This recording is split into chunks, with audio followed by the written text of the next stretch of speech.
Bum bum bum bum bum bum bum bum bum bum bum bum. The Peter Dislike Show. Bum bum bum bum bum bum bum. All right, please continue to pray for me as we go into Thanksgiving.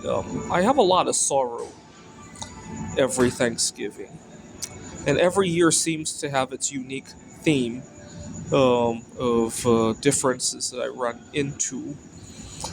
Uh, I already talked about how at a previous job at a tutoring center, I didn't always get the best treatment just because I live very differently, right? Sometimes the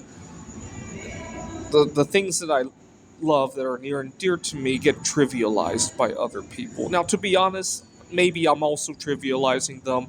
The problem is that there's a lot of them and there's relatively fewer of me, right? That's the problem, right? And I want you to pray that I get accepted for who I am. Now, here's a little bit of a little puzzle or conundrum that I'm facing. I live in Phoenix, Arizona. One thing I did not think about when I first moved to Phoenix is how far you have to go in order to get out of the Phoenix-like environment, right? What do I mean by that? I used to live in Seattle, Washington, and if you drove 2 hours east of Seattle, you were squarely in the countryside, right? Ellensburg, Vantage, Yakima. If you drove 3 hours north, you were in Canada. Drive 3 hours west, you're at the oceans, right?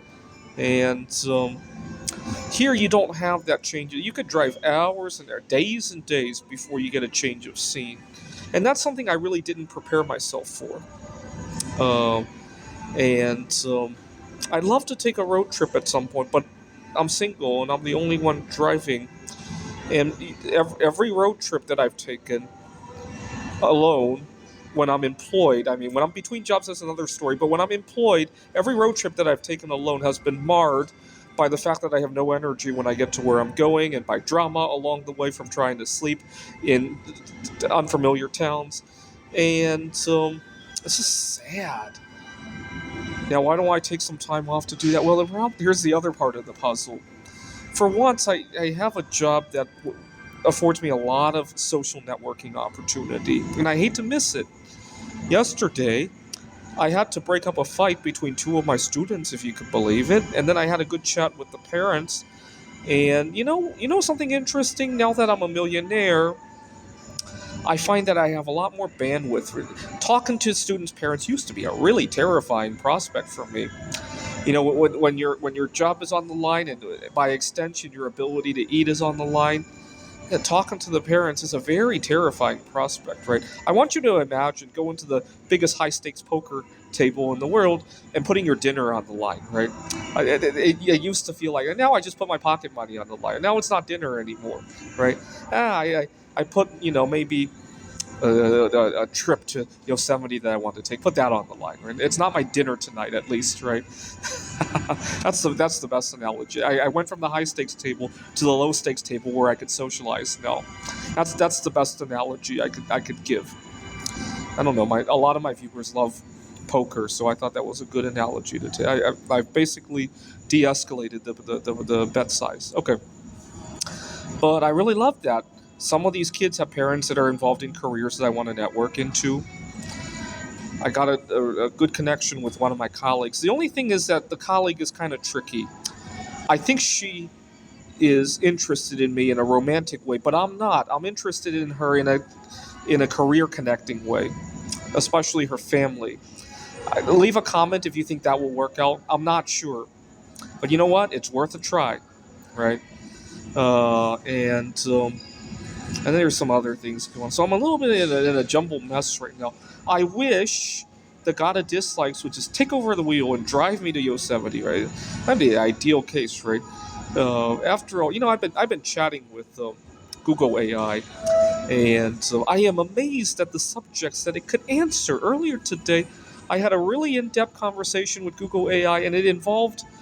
Well, first I asked about setting boundaries at work and all that other fun stuff that I like to talk about. But then the conversation kind of took a weird turn, and we started talking about hypotheticals. What if there was a pill that could replace sleep, but it costs like $100 a pill? Would you take it? And Google AI started talking about all the social implications it could cause. It could cause a two-tier society between the haves and the have-nots. And then I proposed another hypothetical. What if you could take the pill? It costs nothing financially, but it might reduce your life expectancy. Would you take it? And Google AI said that, well, that might cause other social conflicts. You might be pressured to take it in order to compete, just like hustle culture, right? And all of that. Google AI also thought that if such a thing ever existed, it might even be banned because it would create a dilemma where, because everybody else was taking it, you had to, right? It was a deep dive. I really love it. The only thing I don't like about Google AI, and I've complained a few times on the platform, because sometimes you accidentally broach something it doesn't want to talk about, and it just shuts down the entire conversation. And it's very tricky what you can't broach, right? Even something as naive as just hitting the wrong words, right? Can cause it to shut down, right? Even if you didn't know that you hit the wrong words. I wish Google AI could say, I can't answer this, it involves this subject. At least you would know. Maybe have like a system where, because right now as it shuts, I don't even know why it shut down, right? If it shut down the conversation but told me what words I use, maybe at least I could pick up something, right? Okay, but it made me wonder why we don't have as many self-driving cars, because Google AI seems to answer everything, and by everything I mean literally everything. Something as stupid as a pill that replaces sleep but has a 1 in a million chance of killing you. Would you take it? And I've asked all sorts of bizarre questions. I was really upset at many years ago. I was at a hotel that didn't allow you to put a "Do Not Disturb" sign on the door, and I always wondered, what if the hotel security or staff knocked on your door? It was not really an emergency, but imagine it startled you and caused something dramatic, right? And so earlier today, I was asking Google AI about that. Now, one time I was at a hotel, and I paid for a late checkout. I think checkout time was supposed to be 11. I paid for a 2